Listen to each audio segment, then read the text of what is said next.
চাইনিজদের প্রিয় খাবারের রহস্য। অনেক দিন আগের কথা, চীনের এক ছোট্ট গ্রামে বাস করত ছাও নামে এক যুগ। ছাও ছিলেন গ্রামের সেরা রন্ধনশিল্পী।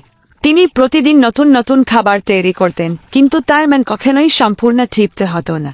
একদিন তিনি ভাবলেন, একটি এমন খাবার তৈরি করতে চাই যা সহজে রান্না করা যায়, সুস্বাদু হয় আর সবার মন ভরিয়ে দেয়।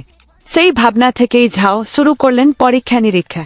একদিন তিনি ময়দা নিয়ে কাজ করতে গিয়ে দেখলেন এটি খুবই নিম্নীয় এবং টানলে লম্বা হতে থাকে।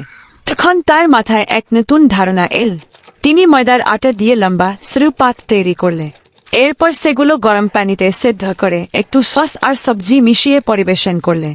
এই নতুন খাবারটি ছিল মজাদার, সহজে তৈরি করা যায় এবং খুবই পুষ্টিকর। তিনি এর নাম দিলেন মিয়ান, যা পরবর্তীতে নুডলস নামে পরিচিত হয়ে যায়।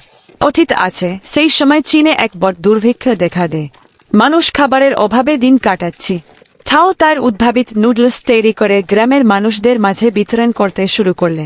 নুডলস সহজে তৈরি করা যায়, কম উপকরণে অনেক মানুষকে খাওয়ানো যায়। এটি ধীরে ধীরে পুরো চীনে জনপ্রিয় হয়ে ওঠে। চীনের মানুষ নুডলসকে শুধু একটি খাবার হিসেবে নেয়, বরং জীবনের দীর্ঘায়ু এবং ঐক্যের প্রতীক হিসেবে গ্রহণ করে।